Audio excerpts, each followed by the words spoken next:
Hello friends. जब मैं interview दे रहा था तो मैं क्या करता था कि पहले तो इंटरव्यू में रिजेक्ट हो जाता था और फिर जो इम्पोर्टेंट क्वेश्चंस मुझे मिलते थे फिर मैं उनको प्रिपेयर करके फाइनली अपना इंटरव्यू क्रैक करता था। बट इंटरव्यू में रिजेक्ट होना ही किस लिए है जब हमारे पास पहले ही अगर इम्पोर्टेंट इंटरव्यू क्वेश्चंस पहले ही हमें मिल जाएं। तो इसलिए आज मैं आपके साथ शेयर करूंगा टॉप 25 सब most important AWS interview questions. अगर आप AWS में नए भी हो ना तो भी कोई चिंता करने की बात नहीं है, क्योंकि मैं ये सारे question step by step share करूँगा। इस देखोगे आप तो डायग्राम्स की मदद से, इस तरीके से डायग्राम में आपको एक्सप्लेन करूँगा हर क्वेश्चन के आंसर में, ताकि आपके सारे questions step by steps clear होते चले जाएं। और कल को अगर आप किसी भी इंटरव्यू में बैठो तो आप उसका आंसर कर सको हर क्वेश्चन का। और इस वीडियो के लास्ट तक आप ऑलमोस्ट 70% अपनी AWS की इंटरव्यू प्रिपरेशन कर लोगे, क्योंकि यहाँ पे मैं सबसे ज़्यादा इम्पॉर्टेंट इंटरव्यू क्वेश्चंस कवर करने वाला हूँ। तो चलिए शुरू करते हैं पहले क्वेश्चन से। What is cloud computing, what is AWS? आखिर तक आपको एकदम 100% दोनों डिफरेंस समझ में आ जाएंगे, दोनों के बीच में डिफरेंस। इमेजिन करो कि आपकी एक एप्लीकेशन है, वो अभी लाइव है, ठीक है, और आपका जो ये यूज़र है वो ब्राउज़र के थ्रू URL डाल के आपकी एप्लीकेशन को एक्सेस कर रहा है। तो ये क्या होगा, रिक्वेस्ट ये भेजेगा, कहाँ जाएगी, फ्रंट एंड सर्वर पे। फ्रंट एंड आपका एंगुलर, रिएक्ट, जावास्क्रिप्ट में हो सकता है। ये फ्रंट एंड क्या करेगा, अब आपके API server, back and server जो कि .NET जावा नोड में हो सकता है, ठीक है। और अगर कोई डाटा चाहिए तो ये बैकएंड क्या करेगा, डेटाबेस से डाटा मंगा लेगा, ठीक है, और इसी डायरेक्शन में आपको यूज़र को जो है वो रिस्पॉन्स पहुंच जाएगा। ओके। अब कभी कभी क्या होता है कि हमारा फ्रंट एंड और API सर्वर एक सिंगल मोनोलिथिक एप्लीकेशन भी हो सकती हैं, ठीक है, एक ही सर्वर में रन कर रही होंगी जो। ओके। अब ये आपका एकदम बेसिक फ्लो है एप्लीकेशन का जो आपको पता होना चाहिए।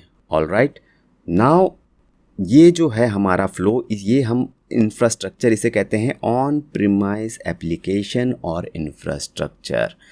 क्योंकि ऑन प्रीमाइस किस लिए, क्योंकि यहाँ पे आपकी कंपनी ने ये फिज़िकल सर्वर परचेज़ किए हैं और मेंटेन करती है अपने प्रीमाइस या ऑफिस के खुद के अंदर डाटा सेंटर में। अब ध्यान से सुनना, इन फिज़िकल सर्वर्स को मेंटेन करने की जगह आपकी कंपनी एक क्लाउड कंप्यूटिंग प्लेटफॉर्म यूज़ कर सकती है, जैसे कि AWS, Azure, Google cloud. Cloud platform में क्या होता है, जो आपके सर्वर्स हैं वो उस क्लाउड प्लेटफॉर्म, जैसे AWS के केस में एक EC2 करके सर्विस है, इस सर्विस को आप यूज़ करेंगे। इसमें आप अपनी एप्लीकेशन इंस्टॉल कर सकते हैं। ये आप फिज़िकल सर्वर जैसा ही होता है जो कि एप्लीकेशन को होस्ट करने के काम आता है, ठीक है। और फिज़िकल डेटाबेस की जगह आप यहाँ पे AWS का RDS यूज़ कर सकते हैं। बिल्कुल सेम आपको फीचर मिल जाएंगे, जो भी आपको इंस्टॉलेशन वगैरह की भी चिंता करने की ज़रूरत नहीं है। EC2 RDS इनकी डिटेलिंग में मैं अपकमिंग क्वेश्चन में बताऊंगा। फ़िलहाल आप दोनों में डिफरेंस समझ लो कि अच्छा, हमारा फिज़िकल जो था ऑन प्रीमाइस उसको हमने रिप्लेस कर दिया क्लाउड कंप्यूटिंग से, ठीक है।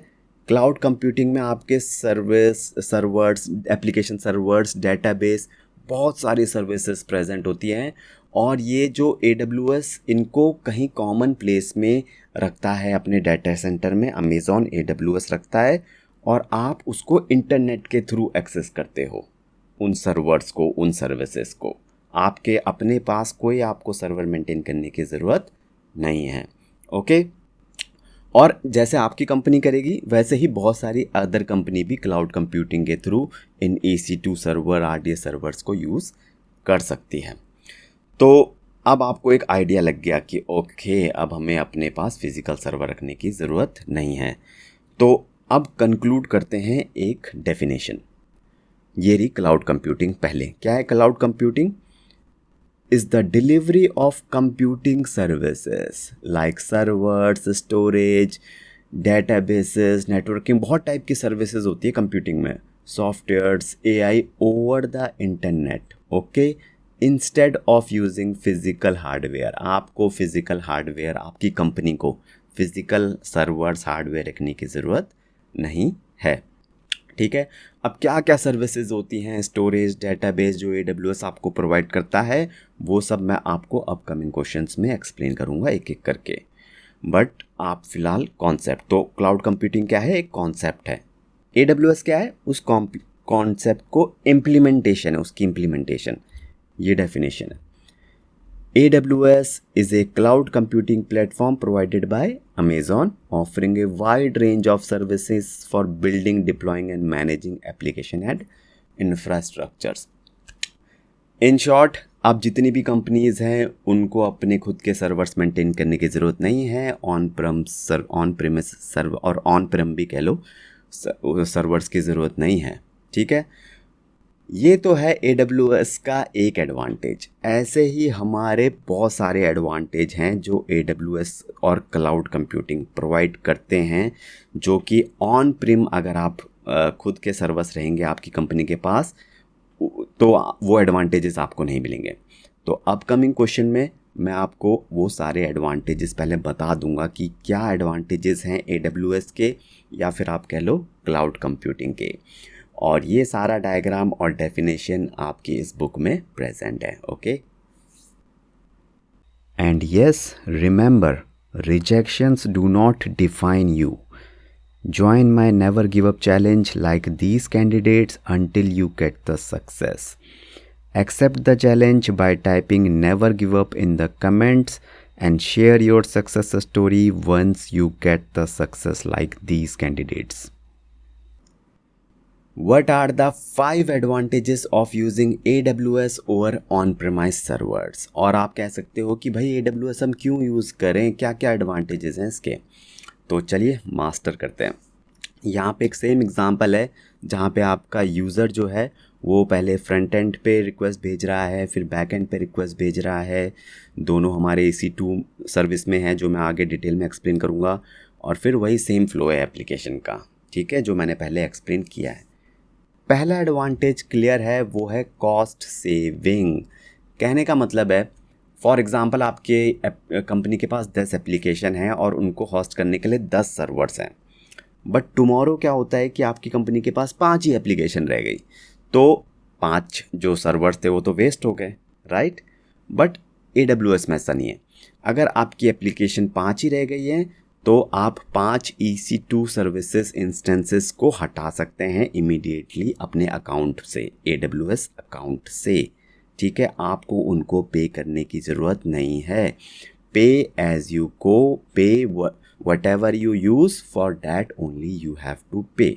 ठीक है, उसके बाद हमारा जो दूसरा एडवांटेज है वो है स्केलिंग, हॉरिजॉन्टल स्केलिंग, और आप कह लो यहाँ पे ऑटो स्केलिंग और फ्लेक्सिबिलिटी। होता क्या है कि आपको सपोज फॉर एग्जांपल एक आपके यूज़र्स एकदम से वीकेंड में बढ़ गए, ठीक है, आपकी एप्लीकेशन में बहुत ज़्यादा ट्रैफिक आने लग गया, तो आपको ऑन प्रिम में क्या करना पड़ेगा, सर्वर्स ऐड करने पड़ेंगे खुद अपनी कंपनी में। बट यहाँ AWS ऑटोमेटिकली स्केलिंग एक फ़ीचर होती है, उसको यूज़ करके आपको कुछ करने की ज़रूरत नहीं है, ट्रैफिक बढ़ेगा, ऑटोमेटिकली मैनेज हो जाएगा AWS से। ठीक है, तो ये कॉन्सेप्ट मैं आपको आगे एक्सप्लेन भी करूँगा, हॉरिजॉन्टल स्केलिंग, बट फ़िलहाल ये एक एडवांटेज है, आप समझ लो। तीसरा है बहुत सिंपल, हाई अवेलेबिलिटी। आपको चिंता करने की कोई ज़रूरत नहीं है, मेंटेनेंस AWS मेक श्योर करता है कि 99.99% आपका जो है अप टाइम रहे आपकी एप्लीकेशन का। वो कैसे रहता है अप टाइम, उसके लिए AWS बहुत सारे डाटा सेंटर और बैकअप डाटा सेंटर मेंटेन करता है, उसकी आपको चिंता करने की ज़रूरत नहीं है। ठीक है, उसके बाद जो हमारा है एडवांटेज वो है डिज़ास्टर रिकवरी। डिज़ास्टर रिकवरी में क्या होगा कि ऑटोमेटेड, अगर कोई डिज़ास्टर हो गया, मतलब आपकी एप्लीकेशन कोई कहीं सर्वर क्रैश हो गया, मतलब EC2 आपने इंस्टेंस लिया था वो क्रैश हो गया, AWS में हो सकता है, कुछ भी हो सकता है, तो ऑटोमेटिकली आपका जो है दूसरा EC2 इंस्टेंस आ जाएगा, AWS प्रोवाइड करेगा, आपको कुछ भी करने की ज़रूरत नहीं है। ओके, उसके बाद जो हमारा 5th एडवांटेज है वो है एडवांस सिक्योरिटी। अब AWS जितना भी आपका AI driven threat detection, encryption, जो भी आपकी सिक्योरिटी आपको एप्लीकेशन को देनी चाहिए, वो AWS मेंटेन करता रहेगा अपने EC2 इंस्टेंसेस में। आपको कोई एंटीवायरस नहीं डालना, अपना खुद का सर्वर होगा तो आपको एंटीवायरस डालना है, ये करना है, वो करना है, उन सब की कोई भी चिंता नहीं। तो ये है हमारे 5 एडवांटेजेस, और मैंने ये सारे यहाँ पे लिखे हुए हैं बुक में, ताकि लेटर आपको कोई भी दिक्कत ना हो। ठीक है, इन शॉर्ट आपको कुछ भी वरी करने की ज़रूरत नहीं है अपनी हैकिंग से रिलेटेड, ट्रैफिक से रिलेटेड, डिज़ास्टर से रिलेटेड, कॉस्ट से रिलेटेड। तो ये सारे हैं हमारे AWS के एडवांटेजेस। ओके, अब आप बोलोगे कि चलो एडवांटेजेस तो समझ में आ गए, बट इन एडवांटेजेस को हम अचीव करेंगे कैसे? ठीक है, उसके लिए मैं आपको अपकमिंग क्वेश्चंस में AWS की और भी सर्विसेज एक्सप्लेन करूंगा। What are the main cloud service model? Explain the difference between IaaS, PaaS and SaaS. अब आपने इनको पहले भी सुन रखा होगा, बट आज मैं इनको ऐसे एक्सप्लेन करूँगा कि आज के बाद आपको इसमें कोई भी कन्फ्यूजन रह नहीं जाएगा। ठीक है, तो मैं अपना खुद का एग्जांपल देता हूँ। जैसे तो मैं पहले एक एज ए डेवलपर के जैसे काम करता था, और मैं मोस्टली एप्लीकेशन और डाटा इसी में फ़ोकस करता था, मतलब एप्लीकेशन बनाई, डाटा बनाई। ठीक है, बट इसके अलावा भी बहुत सारी चीज़ें होती हैं जो हमें पता नहीं होती, जो कि आपकी कंपनी में हो तो कोई इंफ्रा टीम होती है या IT टीम होती है, वो मैनेज करती है। ये डिफरेंट लेयर्स होती हैं actually, application, data, run time. ठीक है, तो अब मैं एप्लीकेशन और डाटा तो आपको पता ही है।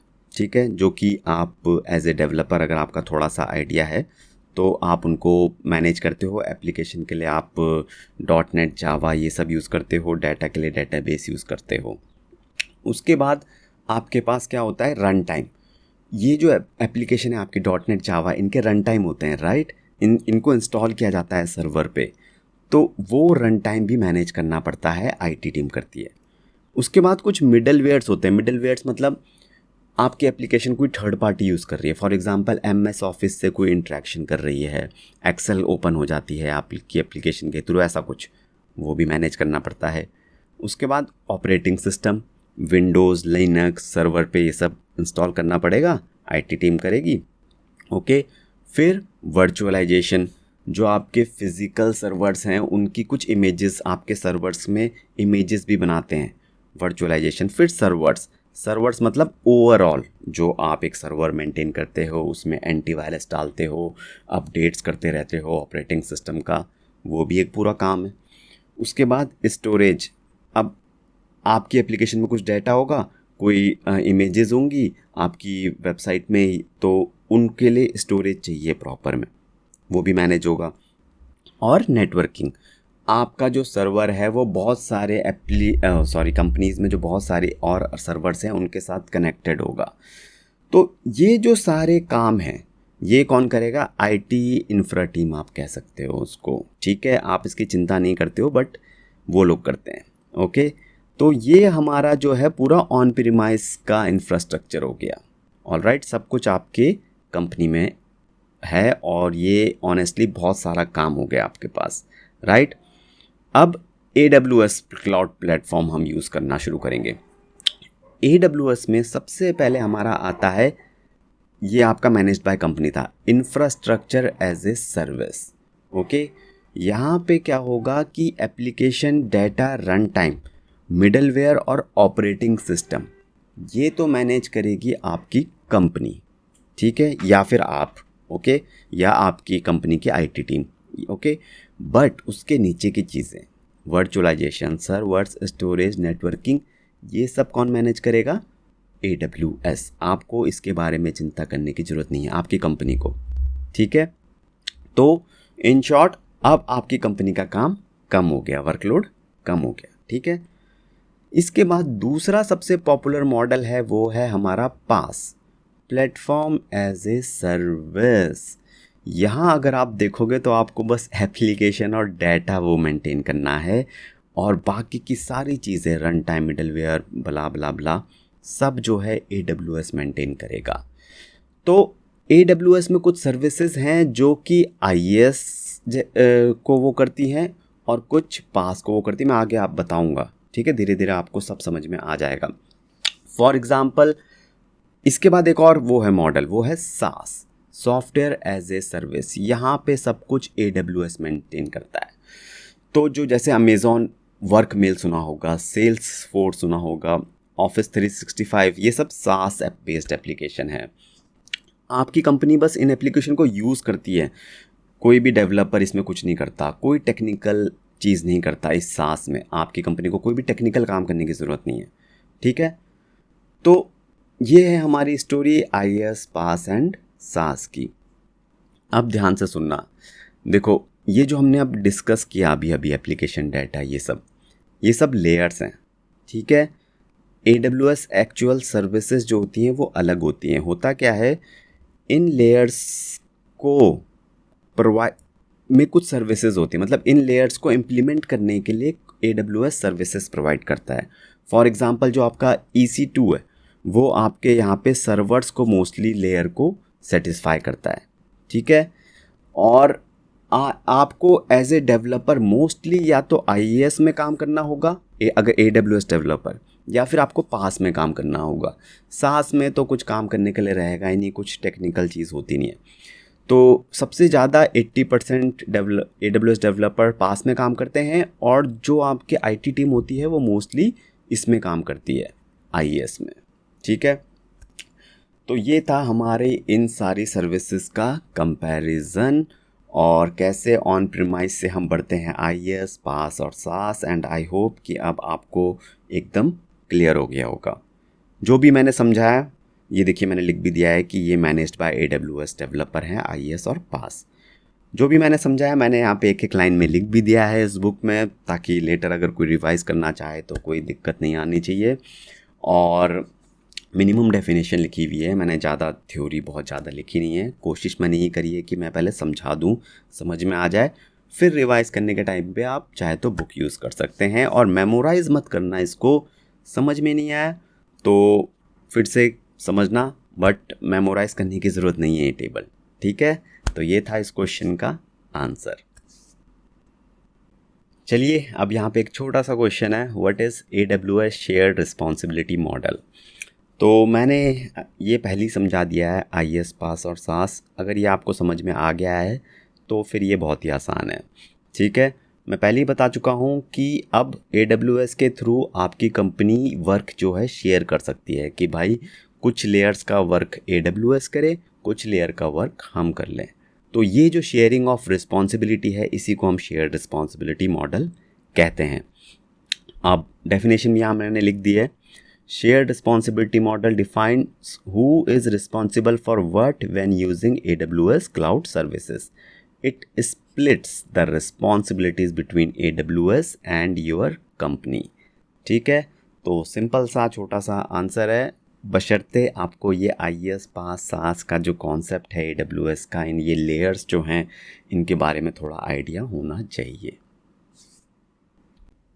आगे बढ़ने से पहले एक छोटी सी नोटिफिकेशन है, AWS लर्न करने का क्या फ़ायदा अगर आप AWS का इंटरव्यू ना क्रैक कर पाओ और AWS के प्रोजेक्ट में काम ना कर पाओ। इसलिए मैंने AWS इंटरव्यू प्रिपरेशन के लिए एक कंप्लीट बूट कैंप रेडी किया है, जिसमें 200+ AWS इंटरव्यू क्वेश्चंस हैं। सारे के सारे क्वेश्चंस लर्निंग ऑर्डर में स्टेप बाय स्टेप हैं, ताकि ना केवल आप AWS लर्न कर पाओ, बल्कि साथ ही AWS का इंटरव्यू भी क्रैक कर पाओ।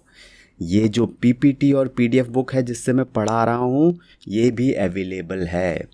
बहुत सारे स्टूडेंट्स ने मेरे कोर्सेज़ को यूज़ करके अपने इंटरव्यूज़ क्रैक करे हैं, आप भी बिल्कुल कर सकते हो। तो कोई भी इंटरव्यू का क्वेश्चन मिस मत करो और कोई चांस मत लो। इंटरव्यू बूट कैंप का लिंक मैंने डिस्क्रिप्शन में दे दिया है, और बुक का भी। अगर आप इंटरेस्टेड हो तो ग्रेट, और अगर इंटरेस्टेड नहीं हो तो कोई बात नहीं, आगे बढ़ते हैं।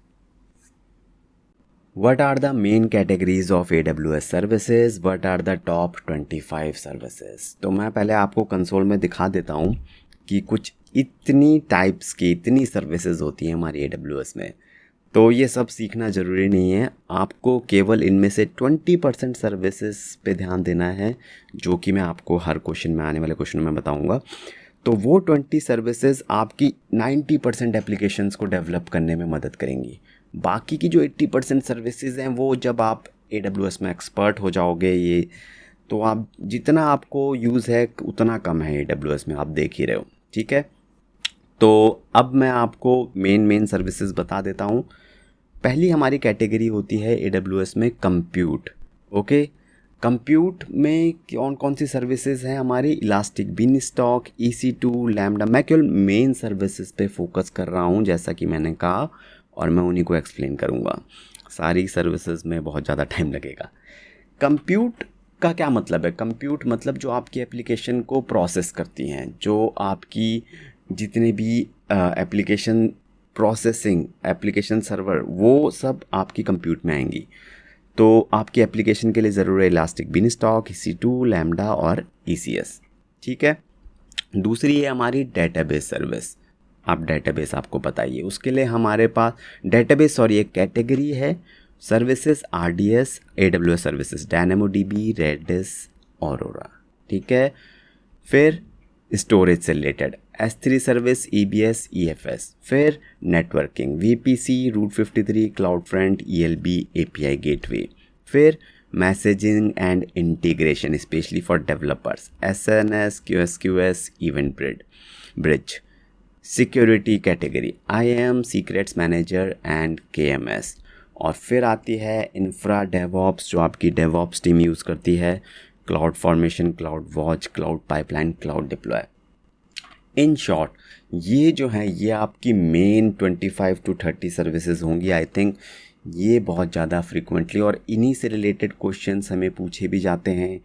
और यही सर्विस अगर आप AWS में जाना चाहते हैं तो सबसे पहले ये सर्विसेज कंप्यूट से स्टार्ट करो और स्लोली धीरे धीरे इन सर्विसेज को मास्टर करो। और सेम मैं करूँगा, आने वाले क्वेश्चनों में एक एक सर्विस को डिटेल में एक्सप्लेन करूँगा, ठीक है, कि वो सर्विस कब चाहिए, क्यों चाहिए आपकी एप्लीकेशन में, उसका क्या फ़ायदा होगा, सब कुछ एक वन बाय वन।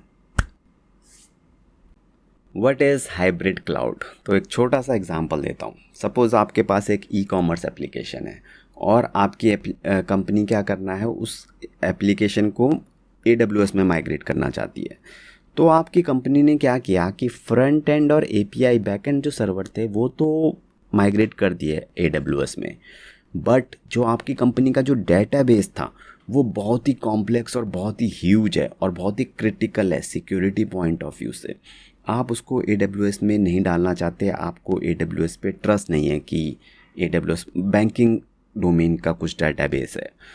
तो उसके लिए आपका जो वो डेटाबेस है वो आपके ऑन प्रीमाइस में ही रख सकते हो, आप उसको सिक्योरली ऑन प्रीमाइस में रखोगे और जो एप्लीकेशंस हैं वो आपकी AWS में चली गई कुछ इस तरीके से। इनको बीच में आप कनेक्शन AWS VPN के थ्रू, एक सर्विस होती है AWS में, उसके थ्रू आप इनमें कनेक्शन करवा सकते हो कि डाटा मंगवा सकते हो। तो AWS से आपका डेटाबेस बच गया और इस तरीके से एक हाइब्रिड क्लाउड, क्योंकि हाइब्रिड इसलिए क्योंकि इसमें AWS क्लाउड भी है और आपका ऑन प्रीमाइस डेटाबेस है भी है, तो दोनों मिक्स हो गए, तो इसे कहते हैं हम हाइब्रिड क्लाउड। ये एक AWS डायरेक्ट कनेक्ट करके भी सर्विस होती है, वो इसके लिए यूज़ होती है, वो आगे डिटेल में बताएंगे। तो हाइब्रिड क्लाउड क्या है? On premise plus AWS cloud का combination, meaning combining on premise infrastructure with AWS cloud service so that they work together. ठीक है, क्लियर है? ये था इस क्वेश्चन का सिंपल सा answer. What is a resource in AWS? What is the difference between resource and service? तो सुनने में बहुत आसान लग रहा है बट मैं कोई चांस नहीं लेना चाहता, तो जल्दी से रिसोर्स को समझ लेते हैं कि ये होता क्या है। मैनेजमेंट कंसोल, AWS कंसोल पे चलते हैं कुछ इस तरीके से, ठीक है। यहाँ पे सपोज़ आपको एक EC2 इंस्टेंस या कोई सी भी सर्विस चाहिए AWS की, ओके, तो आप यहाँ चाहे तो यहाँ से सर्च कर लो EC2, ओके, और फिर इसको सिलेक्ट कर लो, क्लिक कर दो, ठीक है, ये खुलेगा। अब यहाँ पे एक लॉन्च इंस्टेंस करके बटन दिखेगा आपको, ओके। तो ध्यान से सुनना, जब आप इस लॉन्च इंस्टेंस को प्रेस करोगे, इसका मतलब है आप EC2 सर्विस को अपने अकाउंट में ऐड कर रहे हो और आप उसे यूज़ करने वाले हो। तो मैं करूँगा नहीं वरना लॉन्च इंस्टेंस, अदरवाइज़ ये बिलिंग वगैरह शुरू हो जाती है AWS की, ठीक है।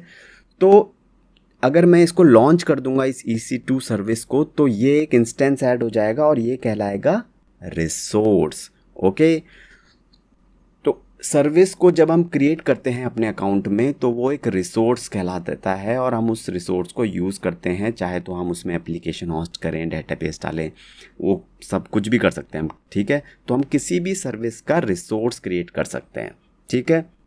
इसी तरीके से EC2 तरीके से मैं कोई भी सर्विस का कर सकता हूँ। RDS, S3, बहुत सारी सर्विसेज हैं अवेलेबल AWS में जिनका मैं रिसोर्स क्रिएट कर सकता हूँ अपने अकाउंट में ऐड करके। मैं स्लाइड में भी समझा देता हूँ। फॉर एग्ज़ाम्पल ये हमारी सर्विसेज हैं AWS में, ओके, सर्विसेज हैं। जब मैं इनको अपने अकाउंट में ऐड करूँगा और मैं इनको यूज़ करना शुरू करूँगा तो ये सर्विसेज मैं कुछ इस तरीके से ऐड करूँगा, जैसे इलास्टिक बिनस्टॉन का माई इलास्टिक बिन, ये इस तरीके से मैं इनको नाम रख दूँगा और मैं इनको यूज़ करना शुरू कर दूँगा। अगर आप एक डेवलपर हो तो कुछ इस तरीके से समझो कि सर्विस जो है वो एक क्लास है, ठीक है, और जो AWS रिसोर्स है वो उस क्लास का ऑब्जेक्ट है। Okay, 100% clear. ऑब्जेक्ट ही हम यूज़ करते हैं, क्लासेस तो ब्लूप्रिंट होता है, ऑब्जेक्ट ही तो हम यूज़ करते हैं, तो हम रिसोर्स ही यूज़ करेंगे किसमें, AWS में। ओके, ये हमारी डेफिनेशन है सर्विस की। सर्विस इज़ ए टूल और feature offered by AWS to perform task like computing, storage, network, security. Okay, ये है AWS resource. Resource is an AWS is an instance of a service that you create, configure and use in the cloud. So basically हम लोग resource ही use करते हैं। Okay, और same चीज़ मैंने यहाँ पे लिख भी दी है जो मैंने आपको एग्जांपल दिया। AWS सर्विस अगर क्लास है तो रिसोर्स को आप समझो कि ये क्या है, ऑब्जेक्ट है। ओके, तो ये जो डायग्राम है और ये जो थोड़ी बहुत थ्योरी है मिनिमम, इससे आपको इस बुक के थ्रू रिवाइज करने में बहुत आसानी रहेगी। ओके, अब जैसा कि मैंने बताया कि आप अपनी एप्लीकेशन होस्टिंग में जब आप सर्विसेज को यूज़ करोगे तो बहुत सारे रिसोर्सेज क्रिएट कर दोगे, राइट। आप सर्वर के लिए, डेटाबेस के लिए, लोड बाय बहुत सारी सर्विसेज। ओके, तो उनको मैनेज कैसे करना उन रिसोर्सेज को प्रॉपरली, उस मैनेजमेंट के लिए मैं अपकमिंग क्वेश्चंस में क्लियर करूँगा। What are AWS regions and availability zones? Difference क्या है इन दोनों में? तो नाम से ही थोड़ा आपको आइडिया लग गया होगा कि रीजन मतलब फिज़िकल लोकेशन की बात हो रही है, राइट। तो ये हमारा वर्ल्ड मैप है और यहाँ पे आप देख रहे हो ये AWS के मल्टीपल रीजन्स में, और डाटा सेंटर्स कह सकते हो आप इसको। बहुत ज़्यादा एक्यूरेट नहीं है, एक्यूरेट से मतलब नहीं है यहाँ पे, जैसे ब्लू में रीजन्स है यहाँ पे, और इसका मतलब है कमिंग सून, रेड डॉट का मतलब कि आने वाले रीजन्स हैं, ठीक है। तो आपकी कंपनी के पास जब फिज़िकल सर्वर्स होते हैं तो आपकी कंपनी के ऑफिस में प्रेजेंट होते हैं। जब आपकी कंपनी AWS को यूज़ करने लग जाती है इंटरनेट के थ्रू, तो AWS भी के पास भी तो वो सर्वर्स ही हैं। तो वो सर्वर्स कहाँ हैं, वो रीजन्स में हैं। ओके, जैसे AWS ने बोला कि मुंबई रीजन में हमारे सर्वर्स प्रेजेंट है, इसका मतलब कि AWS के मल्टीपल डाटा सेंटर्स हैं मुंबई में।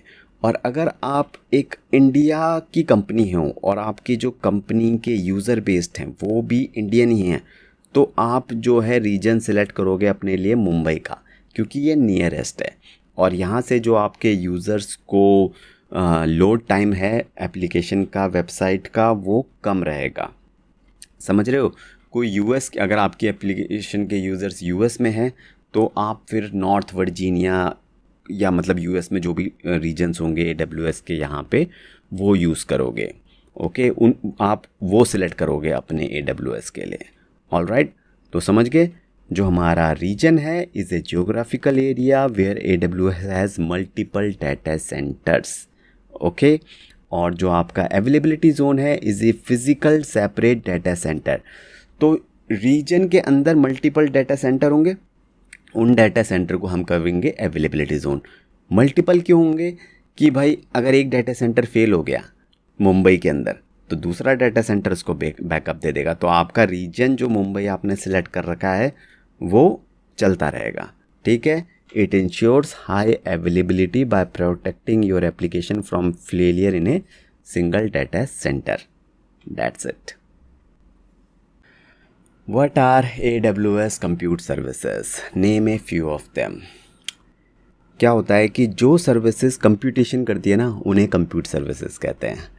अब देखो होता क्या है कि जैसे हमारे जब हम एप्लीकेशन होस्ट करते हैं किसी भी सर्वर पे, तो उस एप्लीकेशन में रिक्वेस्ट आती हैं यूज़र्स की, उसको प्रोसेस करना होता है उस रिक्वेस्ट को और उसका रिस्पांस देना होता है, राइट।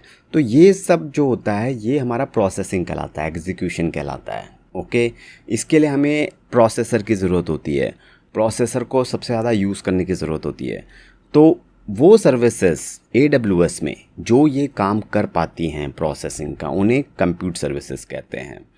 अब कौन कौन से टाइप की होती हैं, यहाँ पे मैंने सारे नेम लिख दिए हैं जो सबसे इम्पॉर्टेंट टाइप की हैं। इनके अलावा भी हो सकती हैं बट ये सबसे ज़्यादा यूज़ होती हैं, जैसे EC2 है, लैम्डा है, इलास्टिक बीनस्टॉक है और EC2 ऑटो स्केलिंग है।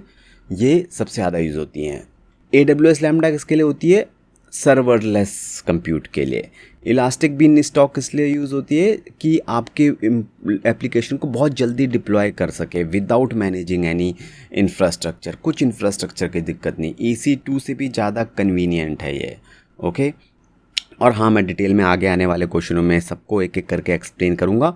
बट आप कंप्यूट सर्विस समझ गए ना, जो आपकी एप्लीकेशन को होस्ट करने में, प्रोसेस करने में मदद करे, उन्हें कहते हैं हम कंप्यूट सर्विस। ये डेफिनेशन है। AWS compute service provide cloud based processing power. Cloud base लगा दिया और प्रोसेसिंग पावर तो same, auto scaling and execution environment for application, ठीक है। ये इस क्वेश्चन का आंसर है। अब जो अपकमिंग क्वेश्चन में हम समझेंगे EC2 को, okay. What are Amazon EC2 instances? When would you use them in a project? बहुत ही अगर शॉर्ट में समझाऊँ तो जैसे हमारे सर्वर्स होते हैं जहाँ एप्लीकेशन होस्ट करते हैं, वैसे ही हमारी EC2 सर्विस है, उसका एक रिप्लेसमेंट है जो कि AWS में प्रोवाइड करता है, ठीक है। अब जैसे मैंने ये पहले भी एक्सप्लेन करा था, आपके पास फिज़िकल सर्वर्स होते हैं ऑन प्रीमाइस में। सिमिलरली हमारे जो क्लाउड में है वो है हमारे पास उसका replacement EC2 instances, okay. Services instances कब होता है? जब EC2 सर्विस को आप अपने अकाउंट में ऐड कर देते हो तो उसका एक इंस्टेंस क्रिएट हो जाता है जिसको आप यूज़ करते हो, इसलिए इंस्टेंस कहते हैं तब उसको। EC2 का मतलब elastic compute cloud, okay. In short application को होस्ट करने के काम आता है। और भी बहुत सारे पर्पज़ हैं, खाली एप्लीकेशन होस्टिंग नहीं है। जैसे कि फॉर एग्जांपल बैकग्राउंड प्रोसेस को एग्जीक्यूट करे, जैसे आपका एक CPU है, आपका अगर अब कंप्यूटर है उसमें जो CPU है, जो प्रोसेसर है, वो वैसा ही हमारा पूरा सिस्टम है उसमें EC2 है, बहुत ही इंपॉर्टेंट है, ओके। ये डेफिनेशन है इसकी। Amazon EC2 instance are cloud-based virtual servers, virtual हैं, that allow users to run applications without needing to buy manage physical hardware। काफ़ी कुछ आपको पहले से ही क्लियर होगा, राइट। अब आप बोलोगे EC2 क्या बेस्ट है और क्या ये सिंपलेस्ट तरीका है एप्लीकेशन को होस्ट करने का? तो आंसर है नो। इससे भी एक सिंपल तरीका है, वो मैं आपको आने वाले क्वेश्चन में एक्सप्लेन करूँगा। What are the differences between horizontal scaling and vertical scaling? When to use what? देखो बहुत ही ज़्यादा जो EC2 इंस्टेंसेस है उससे रिलेटेड है ये कॉन्सेप्ट्स, ठीक है। सिंपल से एग्जांपल से समझाता हूँ। सपोज़ आपके पास एक EC2 इंस्टेंसेस है, आपकी एप्लीकेशन उसमें रन कर रही है, ये EC2 का आइकन है। अब क्या होता है कि हैवी ट्रैफिक आता है आपकी एप्लीकेशन में कभी कभी सैटरडे संडे को, क्योंकि आपकी एप्लीकेशन एक ई-कॉमर्स एप्लीकेशन है, सैटरडे संडे को लोग ज़्यादा शॉपिंग करते हैं। अब आपको क्या करना है, उस ट्रैफिक को हैंडल करने के लिए और ज़्यादा EC2 इंस्टेंसेस अपने पे चाहिए, राइट। अगर आप नहीं करोगे ऐड और ज़्यादा तो आपकी एप्लीकेशन क्रैश हो सकती है, ठीक है। तो आप कुछ इस तरीके से ऐड करोगे इंस्टेंसेस अपनी EC2 इंस्टेंसेस के मल्टीपल इंस्टेंसेस, तो इसे हम कहते हैं हॉरिजॉन्टल स्केलिंग, और हम इसमें लोड बैलेंसर का यूज़ भी करेंगे, बट ताकि जो रिक्वेस्ट हैं, अगर 50 रिक्वेस्ट आएँ तो ऐसे 5 करके वो ऐसे डिस्ट्रीब्यूट हो जाएं इक्वली EC2 इंस्टेंसेस में, ठीक है। तो ये जब इसे कहते हैं हॉरिजॉन्टल स्केलिंग। एक होती है वर्टिकल स्केलिंग। उसमें क्या होता है, जो आपका EC2 सिंगल इंस्टेंस है उसी का आप साइज़ बढ़ाते हो। साइज़ बढ़ाने का मतलब आप उसमें मोर CPU ऐड कर देते हो, रैम मोर ऐड कर देते हो, स्टोरेज। तो बेसिकली सेम EC2 इंस्टेंसेस को आप बड़ा बना देते हो, उसका साइज़ बढ़ा देते हो, उसे कहते हैं वर्टिकल स्केलिंग। हॉरिजॉन्टल में आप साइज़ नहीं बढ़ा रहे हो, आप मल्टीपल EC2 इंस्टेंसेस ऐड करते चले जा रहे हो, अलग अलग सेपरेट। इसमें आप सेम EC2 इंस्टेंस का वर्टिकल में साइज़ बढ़ा दे रहे हो, ठीक है। अब आपसे पूछा जाएगा कि भाई, तो ये तो पहला डिफरेंसेस हो गया, मैंने यहाँ पे हॉरिजॉन्टल में ऐड मोर इंस्टेंसेस, वर्टिकल में increase the size of single instance. अब दूसरा डिफरेंस है कि कब कौन सा यूज़ करना चाहिए। तो स्टेटलेस जो एप्लीकेशन होती हैं, जो सिंगल जो जो जो माइक्रो सर्विसेज, जहाँ पे डिफरेंट सर्विसेज डिफरेंट उसमें EC2 इंस्टेंसेस में हो सकती हैं, वहाँ पे आपका बेस्ट है क्या, हॉरिजॉन्टल स्केलिंग। वर्टिकल स्केलिंग है स्टेटफुल एप्लीकेशन। स्टेटफुल जैसे मोनोलिथिक एप्लीकेशन होती हैं, जो हमारी पहले मोनोलिथिक बनती थी, आजकल जो है वो माइक्रो सर्विसेज का ज़्यादा ज़माना है, तो इसलिए हॉरिजॉन्टल स्केलिंग बेटर है। वर्टिकल स्केलिंग में क्या होता है कि जब आप साइज़ बढ़ाते रहते हो EC2 इंस्टेंसेस का, तो एक टाइम के बाद उसका साइज़ नहीं बढ़ सकता, क्योंकि एक सिस्टम की एक लिमिट होती है। उसके बाद आपको उससे पावर वाला CPU मिलेगा ही नहीं, क्योंकि एक लिमिट होगी ना उसकी। पर मल्टीपल इंस्टेंसेस, आप EC2 इंस्टेंसेस तो 1000 जोड़ दो, कितने भी जोड़ सकते हो, समझ रहे हो। पर एक सिंगल प्रोसेसर का आप साइज़ कितना ही बढ़ा दोगे, कितनी उसमें GB रैम लगा लोगे, ठीक है। तो ये इसका दूसरा डिफरेंस है। तीसरा डिफरेंस, कॉस्ट इफ़ेक्टिव होती है आपकी हॉरिजॉन्टल स्केलिंग, क्योंकि इसमें आप ऑटो स्केलिंग ग्रुप्स की मदद ले सकते हो। ये भी आपकी एक सर्विस है, जो कि मैं आगे आने वाले क्वेश्चनों में एक्सप्लेन कर दूंगा। एक्सपेंसिव होती है वर्टिकल स्केलिंग, क्योंकि इसमें लिमिटेशंस हैं और इसमें कोई और ऑप्शन है नहीं, जैसे ऑटो स्केलिंग ग्रुप टाइप का स्केल। तो बेटर है हमारी horizontal scaling, micro services architecture better है, ठीक है। अब ऑटो स्केलिंग ग्रुप क्या होते हैं, ये मैं आपको नेक्स्ट क्वेश्चन में एक्सप्लेन कर दूंगा। What are AWS auto scaling groups और EC2 ऑटो स्केलिंग। अब मैंने हॉरिजॉन्टल स्केलिंग का आपको कॉन्सेप्ट पहले ही क्लियर कर दिया है, ठीक है।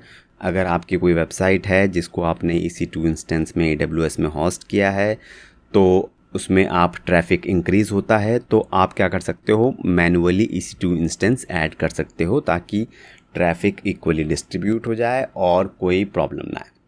बट इसमें भी एक प्रॉब्लम है। प्रॉब्लम यह है कि भाई आप मैनुअली कर रहे हो, तो क्या होगा अगर आप मैनुअली करना भूल जाओ।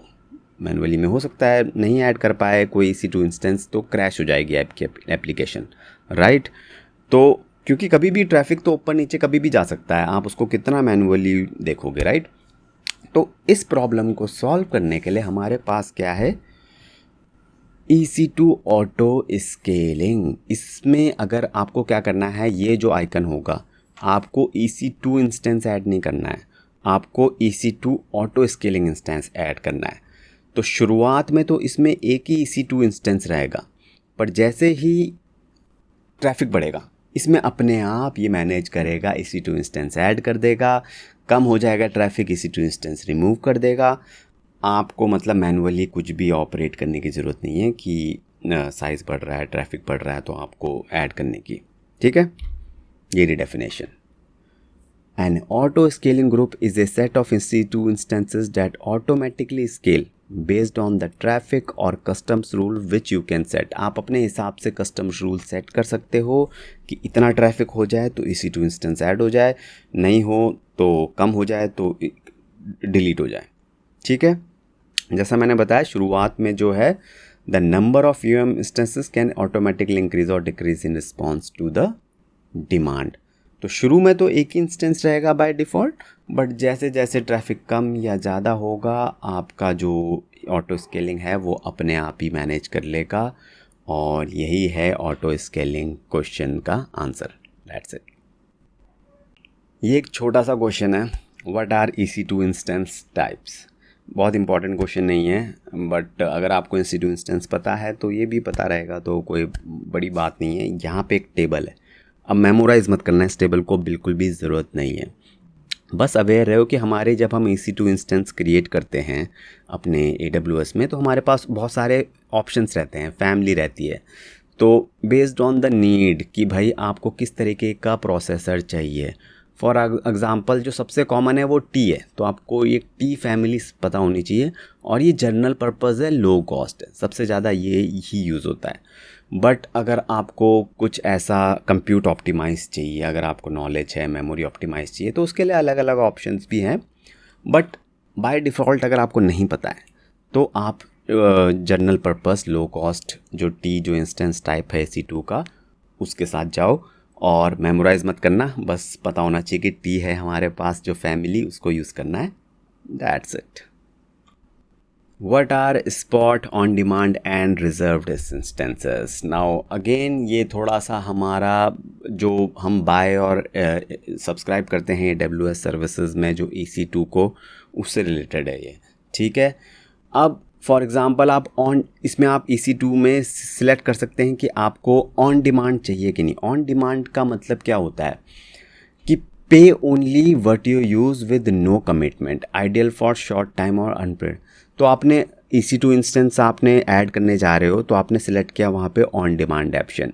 इसका मतलब ये है कि जब आप उस इंस्टेंस को यूज़ करोगे उतना ही आप उसके लिए पे करोगे। अदरवाइज़ अगर आप उसको यूज़ नहीं कर रहे हो EC2 इंस्टेंसेस को, तो आप उसको लिए पे नहीं करोगे।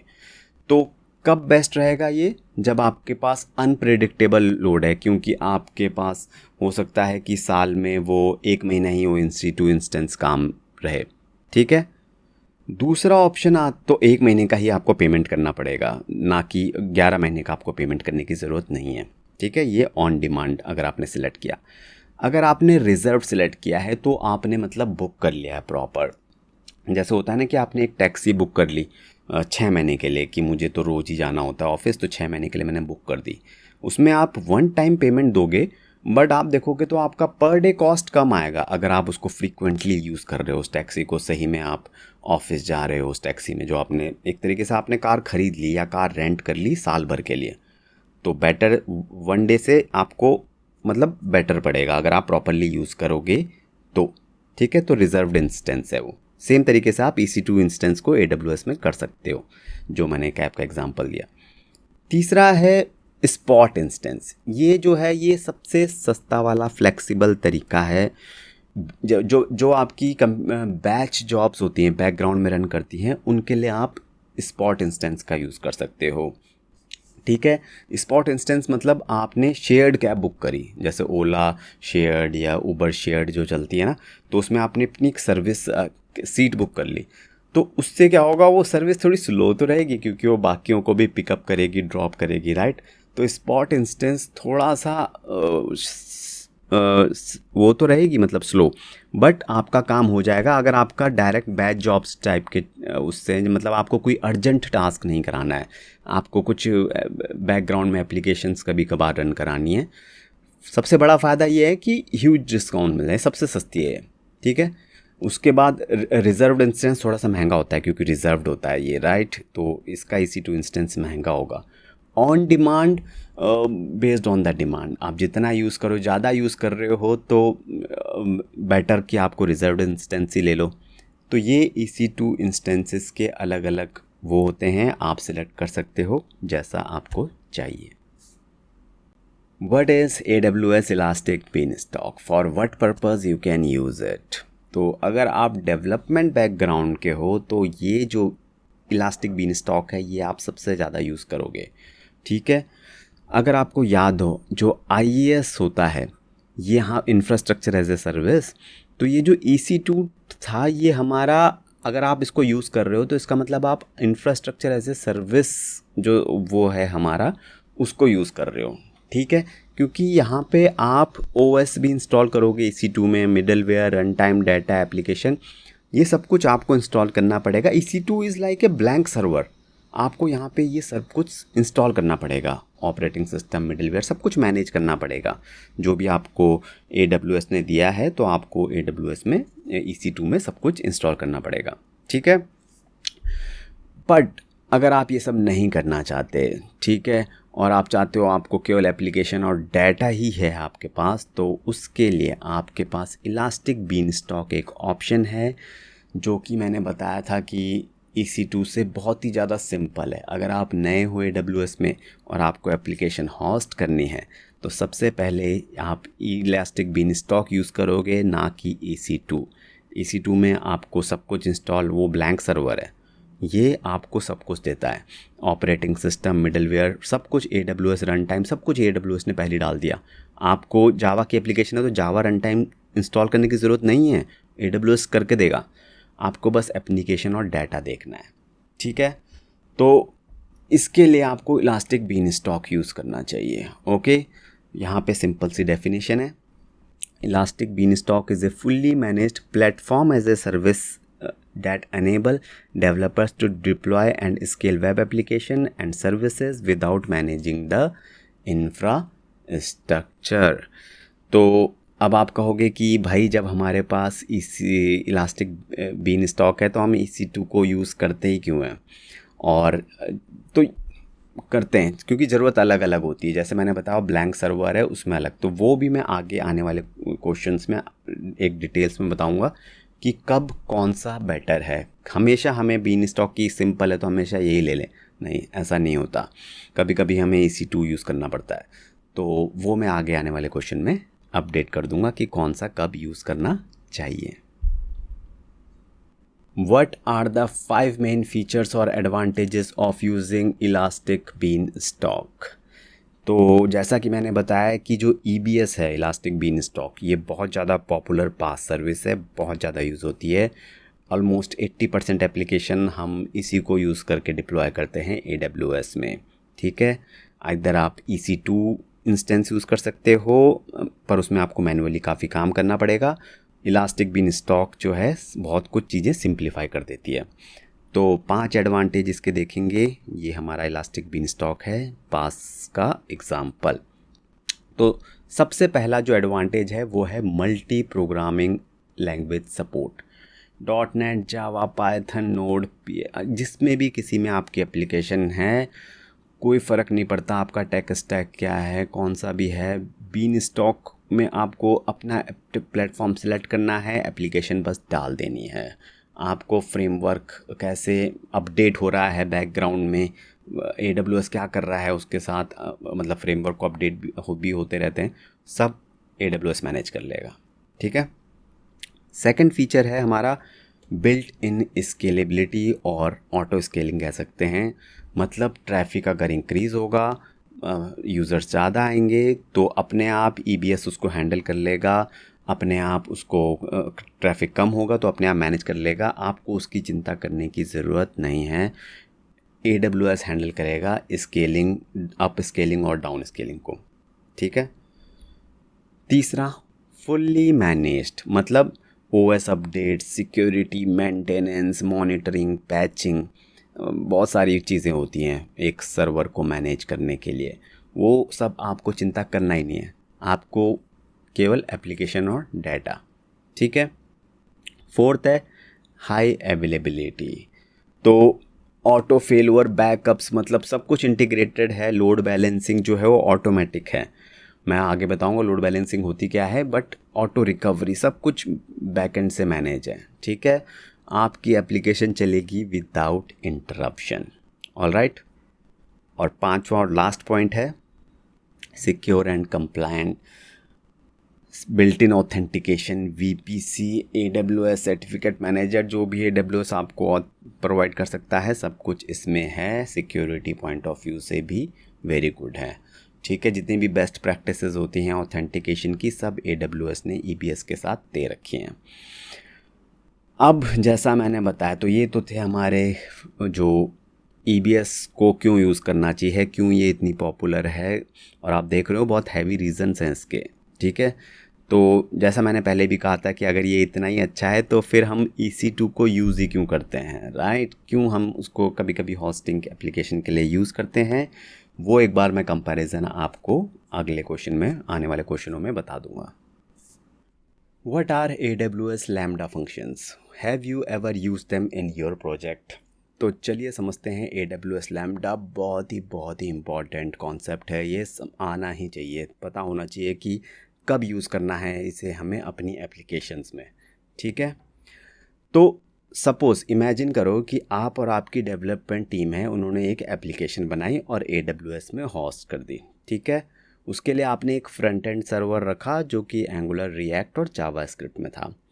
फ्रंट एंड सर्वर क्या करेगा, रिक्वेस्ट आएगी इसके पास, ये API सर्वर पे भेज देगा, ओके, जो कि .NET जावा नोड में बैक एंड जो होते हैं हमारे। फाइनली डेटाबेस में रिक्वेस्ट आएगी, ओके। तो ये जो फ्रंट एंड और बैक एंड हैं ये आपके EC2 में हो जाएंगे होस्ट, या फिर आप इलास्टिक बीनस्टॉक में भी कर सकते हैं, जैसे मैंने बताया ऑप्शन है दोनों ही आपके पास। अब इमेजिन करो कि एक यूज़र आया, उसने आपकी एप्लीकेशन में साइन अप करने की कोशिश कर रहा है, और साइन अप करते हुए हो सकता है कि आपकी एप्लीकेशन में कुछ चीज़ अपलोड करनी हो, जैसे कोई फ़ोटो भी अपलोड करनी है उसे। अब जब वो अपलोड करेगा ये इमेज, तो ये इमेज मोस्टली जो AWS में जो स्टोर का होती है, सबसे बेस्ट जगह जो होती है वो होती है Amazon S3। तो इमेजेस, डॉक्यूमेंट्स, जितने भी आपके डॉक्स हैं वो सब आपके मोस्टली S3 में स्टोर होते हैं। अपकमिंग क्वेश्चन में मैं इसको डिटेल में भी बताऊंगा, ठीक है।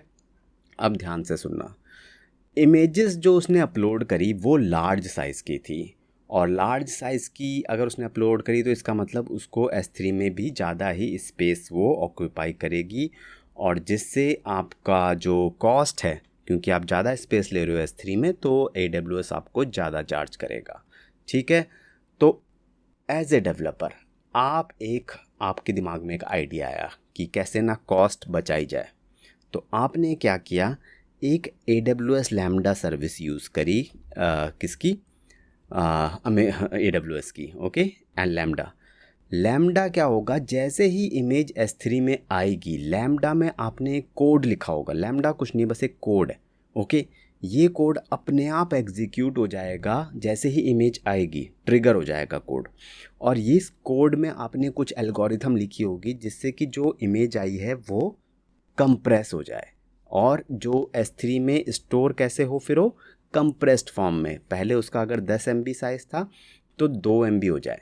तो इससे क्या होगा, आपकी स्टोरेज जो है S3 में वो कम ऑक्यूपाई करेगी वो इमेजेस, और एज ए रिज़ल्ट आपको employee of the month award मिल जाएगा, क्योंकि आपने कंपनी की सेव करी कॉस्ट। ठीक है, तो समझ गए लैम्डा किस तरीके से हमने यूज़ किया। तो ये जो है ये बहुत ही सिंपल एग्जांपल है, और बहुत ही ये पॉपुलर एग्जांपल भी है कि इमेजेस को कंप्रेस करने के लिए हम लैम्डा यूज़ करते हैं। दूसरा एक एग्जांपल है, मैं दूसरा इसलिए दे रहा हूँ क्योंकि अगर आप ये बोलोगे तो समझेंगे कि आपने कहीं पढ़ा हुआ है, क्योंकि ये बहुत कॉमन है। दूसरा एग्जांपल ये है कि जैसे ही यूज़र ने साइन अप किया, आप चाहते हो कि उस पर एक वापस से ऑटोमेटेड यूज़र पे ईमेल चली जाए कि वेलकम ईमेल, कि वेलकम आफ्टर साइनिंग अप। ठीक है, तो उसके लिए भी आप जैसे ही यूज़र ने फ्रंट एंड में साइन अप किया, लैम्डा फंक्शन आपने कोड लिख दिया और AWS में रखा हुआ है कोड, वो ऑटोमेटिकली ट्रिगर हो जाएगा जैसे ही साइन अप आएगा, और एक ईमेल चली जाएगी बैक टू द यूज़र। ठीक है, तो ये है हमारा AWS लैम्डा के 2 एग्जांपल्स जहाँ पे हम लैम्डा यूज़ कर सकते हैं। लैम्डा की डेफिनेशन क्या है, lambda is a serverless compute service that lets you run code in response to events without managing servers. ध्यान रखना कि कोई इवेंट होगा तभी लैम्डा ट्रिगर होगा, जैसे अगर कोई साइन अप कर रहा है यूज़र, वो इवेंट हो गया, या कोई अपलोड कर रहा है इमेज S3 में, वो एक इवेंट हो गया। ठीक है, अपने आप नहीं हो जाएगा, अपने आप भी मतलब या तो टाइमर, बहुत सारे ट्रिगरिंग पॉइंट होना चाहिए कोई ना कोई, तभी लैम्डा एग्जीक्यूट होगा, और लैम्डा बस एक कोड है। ऑल राइट, अब आप बोलेंगे कि भाई ये सब बेनिफिट भी मैंने यहाँ पे लिख दिया है, it automatically scales and executes only when triggered. कहने का मतलब है कि ये तभी जब ये ट्रिगर होगा तभी आपको AWS चार्ज करेगा। अगर ये आपका जो लिखा हुआ कोड लैम्डा के अंदर ट्रिगर नहीं होगा तो कोई आपको चार्ज भी देना नहीं है। ओके, और ये ऑटोमेटिकली ट्रिगर होता है, स्केल होता है। स्केल मतलब कि अगर आपकी बहुत सारे साइनअप्स आ रहे हैं उनको भी हैंडल कर लेगा, और साल में 1-2 साइनअप हो रहे हैं आपकी वेबसाइट में तो उस हिसाब से कम चार्ज करेगा, ज़्यादा यूज़ होगा तो ज़्यादा चार्ज करेगा। ठीक है, अब आने वाले क्वेश्चनों में मैं ये भी बताऊंगा कि लैम्डा के कोड को लिखते कैसे हैं, और ये सर्वरलेस का क्या मतलब है, ये जानना बहुत ज़रूरी है। ठीक है, तो ये मैं आने वाले क्वेश्चनों में बताऊंगा। What exactly is serverless in AWS? Is it truly serverless? तो इम्पॉर्टेंट क्वेश्चन है, आपको पता होना चाहिए serverless का मतलब क्या है। ठीक है, AWS लैम्डा कुछ इस तरीके से, मैंने पिछले ही क्वेश्चन पहले ही 2 इसके यूज़ केस भी एक्सप्लेन कर चुका हूँ कि क्या है। ठीक है, बिगेस्ट एडवांटेज ऑफ लैम्डा क्या है, इसलिए लैम्डा का लोगो है वो है सर्वरलेस होना। ध्यान से सुनना, सर्वरलेस का मतलब ये नहीं है कि कोई सर्वर नहीं है। लैम्डा फंक्शन भी किसी सर्वर पे, AWS सर्वर है का कोई सर्वर होगा, वहाँ उन्होंने लैम्डा के लिए सेटअप कर रखा होगा AWS वालों ने। बट सर्वरलेस क्यों कहते हैं? क्योंकि you do not have to manage the server. Lambda जिस भी सर्वर पे है आपको उससे कोई मतलब नहीं है, आपको बस पे करना है जितना आपका लैम्डा फंक्शन एग्जीक्यूट हो रहा है। सर्वर के अप टाइम से आपका कोई भी लेना देना नहीं है। सर्वर 24 घंटे अप रहता है, 24/7/365 जो भी है, उससे कोई मतलब नहीं है। आपका अगर लैम्डा एक बार चलता है साल में तो एक ही बार का पेमेंट करना है। ठीक है, तो इसलिए लैम्डा को हम सर्वरलेस कहते हैं। ये इंडिपेंडेंट है, सेपरेट है। और serverless means in Azure running code without managing the serverless. और सर्वरलेस का मतलब नहीं, ट्रूली सर्वरलेस नहीं होता, सर्वर होता है but you don't manage them. ठीक है, तो बेसिकली होता क्या है कि आजकल हर एप्लीकेशन का कोड तोड़ दिया जा रहा है, हम डिकपल कर रहे हैं। लूज़ कपलिंग का बहुत सिस्टम चल रहा है, बहुत ही बड़ी चीज़ है लूज़ कपलिंग। आपका जो माइक्रो सर्विसेज होती हैं उसमें आप छोटी छोटी सर्विसेज, पहले क्या होता था, मोनोलिथिक एप्लीकेशंस होती थी, उसमें आपका front end back and logic HTML सब एक ही जगह पे होता था।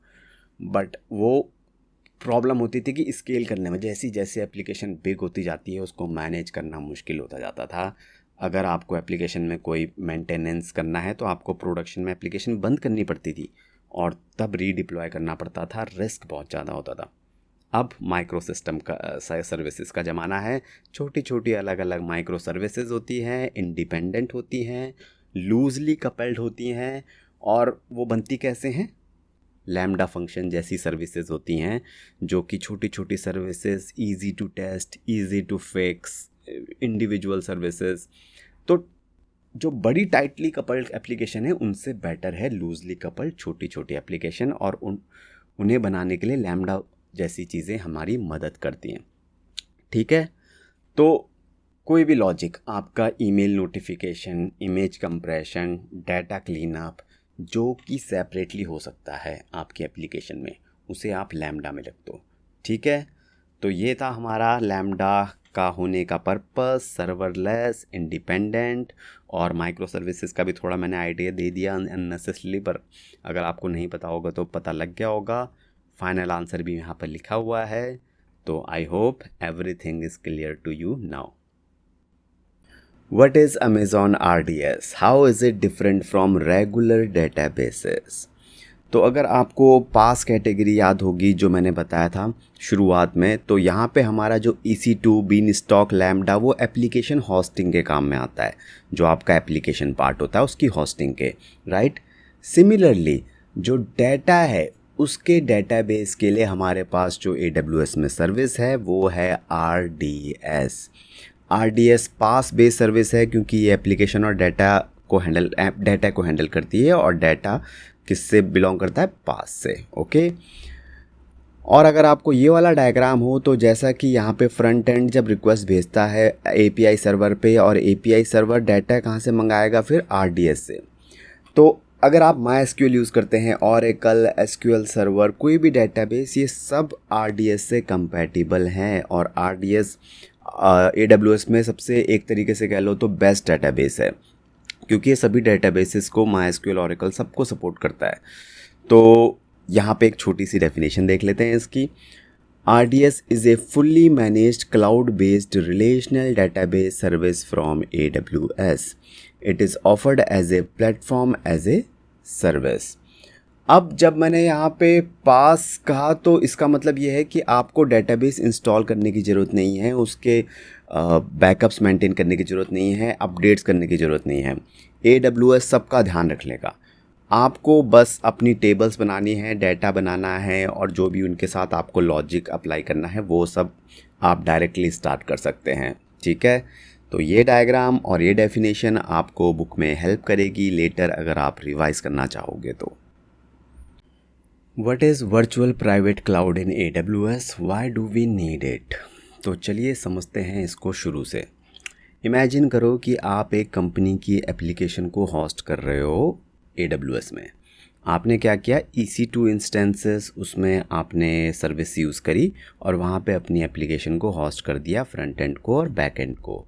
ओके, और आपको हॉरिजॉन्टल स्केलिंग का भी एक कॉन्सेप्ट मैंने बताया था, वो भी सब आपने इम्प्लीमेंट कर दिया है और डेटाबेस भी आपने लगा दिया है। ठीक है, अब ये जितने भी रिसोर्सेज आपने क्रिएट किए हैं आप चाहते हो कि ये सिक्योर रहें। सिक्योर का मतलब कि इनको कोई भी बाहर इंटरनेट से डायरेक्टली एक्सेस ना कर पाए, खाली अप्रूव्ड यूज़र ही कर पाए। ठीक है, क्योंकि अगर कोई भी एक्सेस करेगा तो कोई भी आपके इन इंस्टेंसेस को हैक कर लेगा, राइट, और ये आप बिल्कुल भी नहीं चाहते। तो इसके लिए क्या करेंगे हम, इसके लिए हम यूज़ करेंगे VPC, वर्चुअल प्राइवेट क्लाउड। और ये आपको इम्प्लीमेंट करने की ज़रूरत नहीं है, ये बाय डिफ़ॉल्ट ही आपको आपके जो AWS रिसोर्सेज हैं उनमें AWS इम्प्लीमेंट कर देता है, उनके ऊपर एक लेयर बना देता है। ठीक है, और आपके इस पूरे उस नेटवर्क को एक प्राइवेट नेटवर्क की तरह बना देता है। तो अब आपके जितने भी डेटाबेस सर्वर सब हैं वो अब इनसाइड VPC रहेंगे और उसकी वजह से वो सिक्योर रहेंगे और बाय डिफ़ॉल्ट वो इंटरनेट से एक्सेसिबल कोई भी रिसोर्स नहीं रहेगा।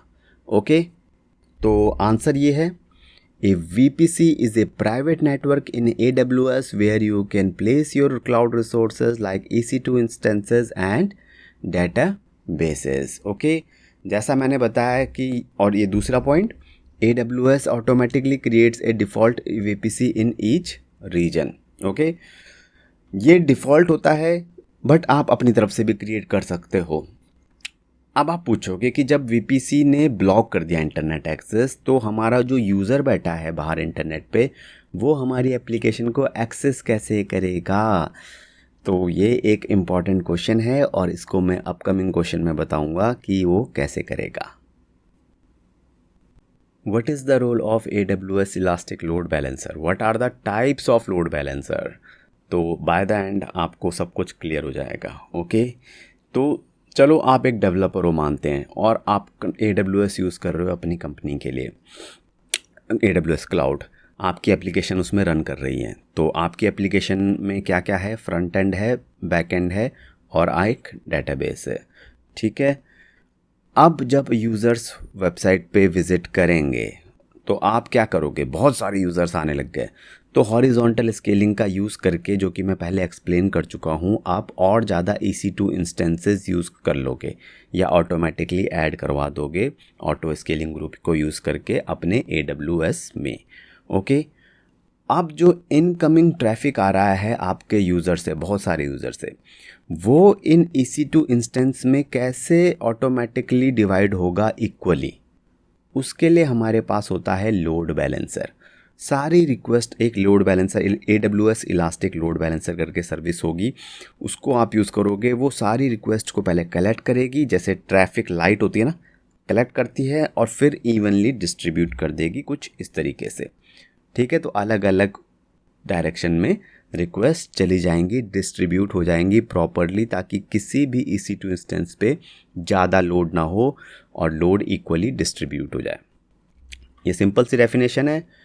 AWS load balancer distributes incoming traffic across multiple EC2 instances to ensure high availability, scalability and fault tolerance। Okay, next है टाइप्स ऑफ लोड बैलेंसर कौन कौन से हैं। तो ये जो मैंने आपको बताया, ये लोड बैलेंसर है आपका नेटवर्क लोड बैलेंसर, जो कि रिक्वेस्ट को इक्वली डिस्ट्रीब्यूट करता है। बाकी और भी हमारे पास लोड बैलेंसर है, जैसे application load balancer, classic load balancer and gateway load balancer. तो ये सारे लोड बैलेंसर मैं आपको अपकमिंग क्वेश्चंस में क्लियर कर दूंगा, बट फ़िलहाल ये डायग्राम, ये डेफिनेशन और ये टाइप्स बुक में प्रेजेंट है, ताकि आप लेटर रिवाइज़ करना चाहें तो आसानी से रिवाइज़ कर लें। ओके, तो जैसा कि मैंने आपको अभी नेटवर्क लोड बैलेंसर समझाया, ये मिलियंस ऑफ रिक्वेस्ट को बराबर से डिस्ट्रीब्यूट कर देगा। आगे देखेंगे हम ALB, CLB और GWLB। Okay, what is AWS Route 53? How does it manage global traffic? तो 100% समझते हैं इसको। इमेजिन करो कि आप एक लीड डेवलपर हो अपनी कंपनी में, और बड़ी कंपनी है कोई, अमेज़ॉन और माइक्रोसॉफ्ट जैसी, और आपकी जो एप्लीकेशन है amazon.com वो ग्लोबली हॉस्टेड है। ठीक है, ग्लोबली मतलब पूरी दुनिया में हॉस्टेड है।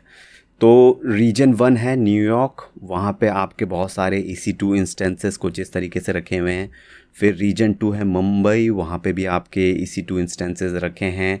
पूरी दुनिया से ट्रैफिक आ रहा है आपका। ओके, आपके यूज़र्स जो हैं वो USA में भी हो सकते हैं और इंडिया में भी हो सकते हैं। ओके, अब आपको इनको प्रॉपर इनकी रिक्वेस्ट को हैंडल करना है, रिस्पॉन्स करना है फास्टेस्ट पॉसिबल वे में।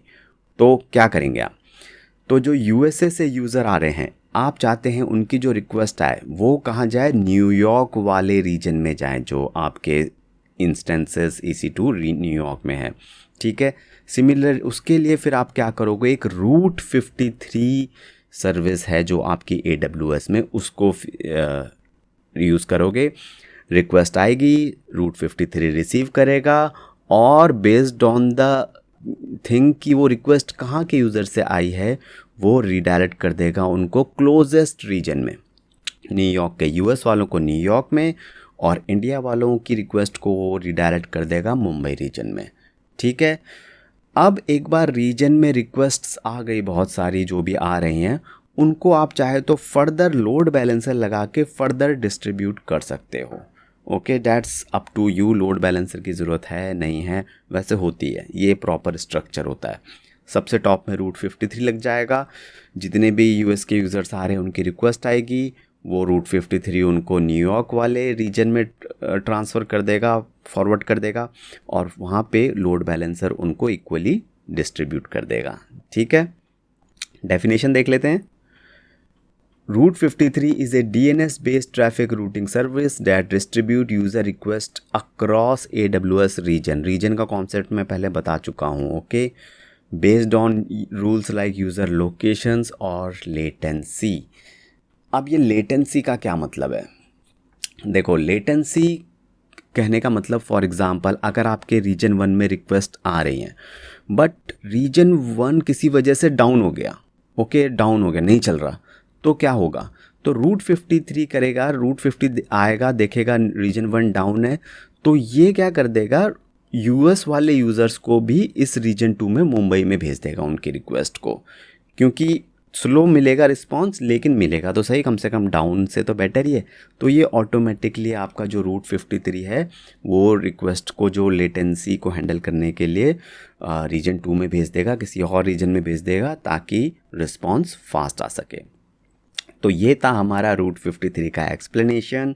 डायग्राम, डेफिनेशन दोनों बुक में प्रेजेंट है। अब मैं आपको बताऊंगा कि एक सबनेट का कॉन्सेप्ट होता है VPC के साथ, वो मैं आपको अपकमिंग क्वेश्चन में क्लियर करूंगा। What is AWS IAM, identity and access management? तो चलो एकदम 100% आपको क्लियर कर देता हूँ। अंडरस्टैंड करते हैं, एक सिंपल से एग्जांपल को पिक करते हैं। ठीक है, सपोज़ आपकी कंपनी AWS क्लाउड यूज़ कर रही है, आप AWS डेवलपर हो, और आपकी कंपनी 2 एप्लीकेशन AWS पे होस्ट कर रखी हैं, ईमेल एप्लीकेशन और पेरोल एप्लीकेशन। ठीक है, आप AWS आर्किटेक्ट हो, आपको अपना एक क्लाउड को, कंपनी के क्लाउड को संभालना है। अब क्या होगा कि 3 टाइप के यूज़र्स हैं जो आपकी इस एप्लीकेशंस को एक्सेस करेंगे। पहले तो आपकी कंपनी के एम्प्लॉय, जो कि मैं यूज़र A लिखा है। दूसरा कोई भी कंपनी एचआर, ठीक है, आपकी कंपनी का यूज़र बी, और तीसरा कोई आउटसाइडर, वो भी कर सकता है एक्सेस इन एप्लीकेशंस को अगर आप अलाउ करोगे तो, ठीक है। अब एज ए AWS डेवलपर आप क्या करोगे, AWS IAM की हेल्प लोगे, identity and access and management, और डिसाइड करोगे कि किस यूज़र को कौन सा एक्सेस देना है। फॉर एग्ज़ाम्पल जब सारी रिक्वेस्ट आएंगी तो AWS IAM पे जाएंगी। अब IAM डिसाइड करेगा कि हाँ, for example user a employee को और कंपनी के HR को आप ईमेल एप्लीकेशन का एक्सेस दे दोगे, राइट, IAM अलाउ कर देगा, बट यूज़र सी को नहीं करेगा क्योंकि वो एक आउटसाइडर है, IAM उसे ब्लॉक कर देगा। ओके, तो ऐसे फिर पेरोल एप्लीकेशन को खाली यूज़र बी मतलब कंपनी का HR ही एक्सेस कर सकता है, यूज़र ए भी नहीं कर सकता, क्योंकि पेरोल में HR वाले पेरोल अपडेट करेंगे और किसकी कितनी सैलरी है वो सब डिटेल्स डालेंगे, तो वो केवल HR को ही एक्सेस होगा, एम्प्लॉय को भी नहीं होगा। तो इस टाइप का भी एक्सेस IAM अलाउ या ब्लॉक कर सकता है। तो आप समझ गए होंगे कि IAM बेसिकली कर क्या रहा है, वो यूज़र को उनके रोल के बेस पर एक्सेस करवा रहा है जहाँ जहाँ उसको एक्सेस होना चाहिए, ठीक है। एक सिंपल सी इजी टू रिमेंबर डेफिनेशन है, AWS IAM is a secure cloud-based service in AWS that helps organization verify users and control access to AWS services and resources. In short, IAM unauthorised access को allow नहीं करेगा, केवल authorise को allow करेगा। और ये diagram और definition book में प्रेजेंट है जो कि आपको लेटर हेल्प कर सकती हैं आपके रिवीजन में। What is CI/CD pipeline in AWS? Have you used it in your project? तो अगर आपको एज ए डेवलपर थोड़ा बहुत आइडिया है तो आपको पता होगा कि कौन कौन से स्टेप्स होते हैं आपकी एप्लीकेशन क्रिएट करने में। Planning, coding, build, test, release, deploy, operate, ये सारे के सारे स्टेप्स होते हैं, ठीक है। ये आपकी एप्लीकेशन की लाइफ साइकिल है। तो सबसे पहले है हमारे पास CI। क्या है CI का मतलब होता है कंटिन्यूअस इंटीग्रेशन। इसका मतलब होता है कि सपोज़ एज ए डेवलपर आपने कुछ कोड लिखा अपनी एप्लीकेशन में कोई फीचर ऐड करने के लिए, आपने वो कोड को बिल्ड किया और फिर आपने उसको गिटहब या AWS कोड कमिट के थ्रू मेन सोर्स कोड में मर्ज कर दिया, ठीक है। अब आपकी टीममेट्स भी वही काम कर रहे हैं, मर्ज कर रहे हैं। तो ये जो चीज़ आप कंटिन्यूअसली कर रहे हो, कोड कर रहे हो, बिल्ड कर रहे हो, मर्ज कर रहे हो, फिर उसे टेस्ट कर रहे हो, इसे हम कहते हैं continuous integration. Okay, continuous integrate कर रहे हो आप अपने कोड को, आपकी टीम मेंबर भी जो कोड डाल रहे हैं उसके साथ भी वो कोड इंटीग्रेट हो रहा है। तो ये जो प्रोसेस है इसको कहते हैं हम CI, कंटिन्यूअस इंटीग्रेशन, ठीक है। यहाँ पे जब टेस्ट पास हो जाएंगे तभी आपका कोड एक्सेप्ट होगा और तभी वो मेन ब्रांच में जाएगा। ये प्रोसेस कंटिन्यूअस इंटीग्रेशन है, क्योंकि जैसा मैंने बताया मल्टीपल डेवलपर्स, कोडर्स जो हैं वो अब मर्ज कर रहे हैं कंटिन्यूअसली सेम प्लेस में, टेस्ट कर रहे हैं, इंटीग्रेट कर रहे हैं बार बार कोड को अपने और अपने टीम मेंबर्स के, इसलिए और ये सब ऑटोमेटिकली हो रहा है, ठीक है। वो केवल अपने कोड को पुश कर देते हैं, बाकी पीछे वो मर्जिंग, टेस्टिंग, यूनिट टेस्टिंग अपने आप ऑटोमेटिकली रन करती है, उसे कंटिन्यूअस इंटीग्रेशन कहते हैं। अब इसके बाद आता है, एक बार मर्ज हो गया सब, सोर्स कोड में पूरा कोड आ गया, उसके बाद जो रिलीज़ होते हैं, रिलीज़, डिप्लॉय और ऑपरेट। देखो रिलीज़ आप कहोगे तो सिंपल से स्टेप है, ऐसा सिंपल नहीं होता। डिप्लॉय आपके लिए बहुत सारे इन्वायरमेंट होते हैं, dev environment, QA environment, staging environment, आपकी एप्लीकेशन के हिसाब से। तो अलग अलग इन्वायरमेंट में कंटिन्यूसली डिप्लॉयमेंट भी होता रहता है। जैसे ही आपकी कंटिन्यूस इंटीग्रेशन हुआ उसके बाद कंटिन्यूस डिप्लॉयमेंट शुरू हो गया। जो जो आपने इन्वायरमेंट सेट कर रखे हैं उनमें AWS कोड पाइपलाइन के थ्रू, कोड डिप्लॉय के थ्रू कंटिन्यूस डिप्लॉय होगा, कंटिन्यूस आपकी एप्लीकेशन वो ऑपरेट मतलब डिप्लॉय होती रहेगी अलग अलग इन्वायरमेंट्स में, ठीक है। तो ये भी प्रोसेस एक तरीके से कंटिन्यूस है। आप देख रहे हैं रिलीज, डिप्लॉय एंड ऑपरेट, और रिलीज़ का इन तीनों, ऑपरेट मतलब जो आप प्रोडक्शन सपोर्ट में जो सपोर्ट करते हैं वो, ठीक है। इन शॉर्ट जो CI/CD पाइपलाइन है हेल्प करती है आपको, ये जो पाइपलाइन इस तरीके से बन रखी है हेल्प करती है आपको कि आप अपना ये जितना भी सेटअप है ये ऑटोमेट कर दें। और उसके लिए AWS के कुछ टूल्स होते हैं, वो मैं आगे बताऊंगा। फ़िलहाल ए CI/CD pipeline is a automated process used by developers and DevOps team member to build, test and deploy code quickly and reliably। मकसद बस एक ही है कि हमें कोड जो है क्विकली डिप्लॉय करते जाना है और रिलायबल मतलब अच्छे से करना है, मतलब ऐसे नहीं कुछ भी कर देना है। तो उसके लिए पूरी प्रोसेस होती है CI/CD की, वो फॉलो करेंगे तो हमारा जो कोड है वो प्रॉपरली डिप्लॉय होता चला जाएगा। What is Amazon CloudWatch? How does it help developers? तो चलिए शुरू करते हैं। समझो कि आप एक डेवलपर हो, जो कि आप शायद होंगे भी, और आपने एक एप्लीकेशन डिप्लॉय कर दी और वो अभी प्रोडक्शन इन्वायरमेंट में लाइव चल रही है, यूज़र्स यूज़ कर रहे हैं, ठीक है। अब एज ए डेवलपर आप चाहते हो कि आप सारी प्रोडक्शन में होने वाली एक्टिविटीज़ पर नज़र रखें, तो कि ऐप कैसे परफॉर्म कर रही है, यूज़र्स को कोई प्रॉब्लम तो नहीं आ रही, अगर कोई एरर यूज़र फेस कर रहे हैं तो वो रिपोर्ट हो रही है, लॉग हो रही है, अगर आपकी ऐप कभी स्लो डाउन हो रही है, शट डाउन हो रही है, तो वो सारी आपके पास इंफॉर्मेशन होनी चाहिए, लॉग हो जानी चाहिए आपके पास सारी इंफॉर्मेशन, ठीक है। तो ये सब चीज़ें मॉनिटर करने के लिए एक जगह पे हमारे पास होता है क्लाउड वॉच। क्लाउड वॉच में दो मेन चीज़ें होती हैं, ये क्लाउड वॉच का एक डायग्राम है, इसमें दो मेन चीज़ें हैं, एक मैट्रिक्स, एक लॉग्स। मैट्रिक्स क्या होता है? जो आपके परफॉर्मेंस के नंबर्स होते हैं, जैसे कि आपका जो सिस्टम, आपकी जो एप्लीकेशन रन कर रही है सर्वर पे, वहाँ पे कितना CPU यूसेज हो रहा है, मेमोरी कितना यूज़ हो रहा है। जैसे आपके सिस्टम में मेमोरी वगैरह यूज़ होता है ना, टास्क मैनेजर में आपने देखा होगा, वैसे वो सब सर्वर में भी होता है। तो वो सारी मैट्रिक्स आपको क्लाउड वॉच दिखाएगा, ठीक है। परफॉर्मेंस नंबर्स, कितनी आपकी रिक्वेस्ट आ रही हैं, कितनी रिस्पॉन्स प्रॉपर जा रहे हैं, सारे परफॉर्मेंस नंबर मैट्रिक्स में आपको दिखाएगा। ऑल अबाउट नंबर्स, मैट्रिक्स का मतलब ये है। और उन नंबर्स को देख के आप एनालाइज करके अपनी एप्लीकेशन की परफॉर्मेंस और सुधार सकते हो, राइट। दूसरी चीज़ होती है नंबर्स के बाद, वो मैट्रिक्स के बाद सॉरी, वो होती है लॉग्स। लॉग्स क्या है कि क्या हो रहा है पीछे, मतलब अगर यूज़र को कोई एरर आई तो वो लॉग हो जानी चाहिए, राइट। तो वो लॉग कहाँ होगी? वो किसी जगह पे लॉग होगी। वो लॉग आप इन्फॉर्मेशन को अच्छे से रीड कर सकते हो जब भी आप चाहो। तो जो अभी खाली एरर्स नहीं, इन्फॉर्मेशन रिलेटेड भी मैसेजेस होते हैं लॉग में। तो ये सब चीज़ें आपको लॉग्स में क्लाउड वॉच प्रोवाइड कर देगा, ठीक है। अब खाली आपको ये इन्फॉर्मेशन प्रोवाइड नहीं करेगा, जैसे मैट्रिक्स और लॉग्स तो दिखाएगा, बट आपको एक्शन लेने में भी मदद करेगा।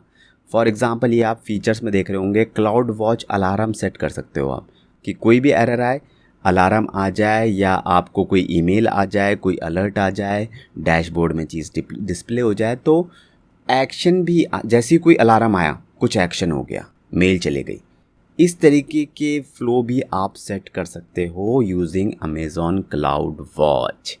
तो बहुत ही इम्पॉर्टेंट है, आपकी प्रोडक्शन एप्लीकेशन में क्लाउड वॉच है, वॉच रखता है आपके पूरे के पूरे एप्लीकेशंस में क्या चल रहा है प्रोडक्शन में, ठीक है। अब ये रही definition. Cloud watch is a monitoring service कह सकते हो आप, in short, that collects, analyze and visualizes performance data, logs and metrics from your AWS applications and infrastructure। तो क्लाउड वॉच से काफ़ी सारी आप इंफॉर्मेशन निकाल के, चाहे तो आप उसको बाकी के टूल्स जैसे होते हैं, quick site click stream tool होता है, उसके साथ आप इंटीग्रेट करके आप और भी एक्टिविटी कर सकते हो, ठीक है। तो ये था इस क्वेश्चन का answer. Great job my friend for completing this. ज़्यादातर लोग बस बातें करते हैं AWS, एज़्योर, क्लाउड, बट आपने जिस तरीके से इसको एंड किया है उससे आपकी डेडिकेशन का पता चलता है। अगर आपको ये 25 क्वेश्चन समझ में आ गए हैं और अगर आप नेक्स्ट लेवल में जाना चाहते हो, जैसे आपके SQS, Anderson, cloud front, DLQ, ये सारे जो कॉन्सेप्ट्स हैं, अगर आप उनको कवर करना चाहते हो तो वो सारे मैंने अपने complete AWS interview boot camp में कवर किए हैं।